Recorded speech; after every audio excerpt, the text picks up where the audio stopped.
یہ جو اسلام آباد کو صوبائی خود مختاری دینا اور ساتھ میں اس کی وفاقی حیثیت برقرار رکھنا، اس سے پہلے ہم دیکھ رہے تھے کہ 28ویں ترمیم کی بات ہو رہی تھی، اور اس میں جو سب سے اہم نقطہ تھا وہ یہ تھا کہ نئے صوبے بننے چاہیے، اور شاید اس طرح کی کوئی آئے گی بھی شک جب وہ ترمیم اس کی ڈیٹیل سامنے آئیں گی تبھی ہم اس کو ڈسکس کر سکیں گے. لیکن ایک بحث ہو رہی ہے تو لگتا ہے کہ کہیں نہ کہیں کوئی چنگاری ہے جس کے اوپر اتنی زیادہ آگ بھی ہے اور دھواں بھی ہے.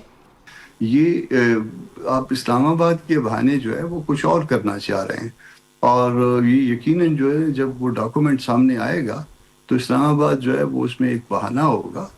باقی اس میں اور بہت ساری چیزیں ہوں گی. یہ اسی طرح سے پہلے جیسے فاٹا کبھی کسی زمانے میں اس کی سیٹیں ہوتی تھیں، اور ان سیٹوں کو جو ہے نا وہ پھر کہیں اور سے کنٹرول کیا جاتا تھا. یا آزاد کشمیر کا آپ نے نام لیا، اس کی مہاجرین والی سیٹیں ہیں، تو وہ مہاجرین کی وہ 30,000 پورے پاکستان میں ووٹر نہیں ہیں، اور وہ اس کے اوپر جو ہے نا وہ آپ نے اتنی سیٹیں رکھی ہوئی ہیں.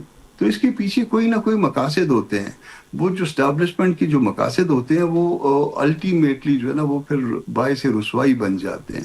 باعث رسوائی کام نہ کریں. ہم وقت کے ساتھ آگے بڑھنے کے لیے تیار ہیں، ہم اس میں انپٹ دینے کے لیے تیار ہیں، مگر یہ اگر آپ کے ذہنوں میں یہ ہے کہ کس طرح سے صوبوں کو جو ہے نا ان سے اختیارات لے لیے جائیں، ان سے وسائل لے لیے جائیں، ان پہ کسی طرح سے قابض ہوا جائے، ان کے وسائل پہ ان کی پورٹس لے لی جائیں، تو پھر یہ معاملہ جو ہے اس کا نتیجہ جو ہے وہ اچھا نہیں ہوتا. کامران صاحب، جو اصل مدعا ہے اس وقت وہ یہ ہے کہ سیاسی جو پختگی ہونی چاہیے شاید وہ نہیں ہے.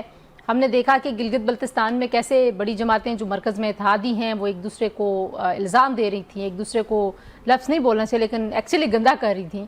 تو یہ مطلب ظاہر ہے لوگ بھی تو یہ دیکھتے ہیں آج کے زمانے میں، سوشل میڈیا کی اس ایج میں لوگ جو ہیں وہ ہمیشہ سے بڑے وائز تھے لیکن اب شاید انفارمیشن بہت زیادہ ہے. تو کیسے آپ اس کو دیکھتے ہیں؟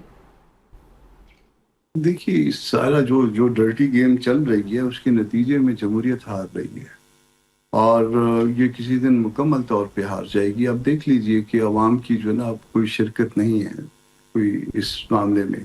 پہلے ہمارے اپنے ہاں جو ہے وہ سب پارٹیوں کے اندر ورکرز کی ٹریننگ ہوا کرتی تھی، اور ورکرز جو ہے اس میں ٹریننگ کے ان پروگرامز میں بڑے پوری طاقت سے حصہ لیا کرتے تھے. اب اکثر پارٹیوں میں وہ پروگرام ختم کر دیے گئے ہیں کیونکہ ورکر موجود نہیں ہوتے ہیں، اور پارٹیاں بن جاتی ہیں، رات کو بنتی ہیں، صبح وہ جیت بھی جاتی ہیں. اب صورتحال اس حد تک پہنچ گئی ہے. تو الٹیمیٹلی جو ہے اس ملک میں دستور بھی ہار رہا ہے، جمہوریت بھی ہار رہی ہے، اور اس کے اپنے نقصانات ہوا کرتے ہیں. اگر یہ باتیں ہم جو ہے نا کوئی 71 سے پہلے سیکھ لیتے تو وہ 71 والا سانحہ نہ ہوتا.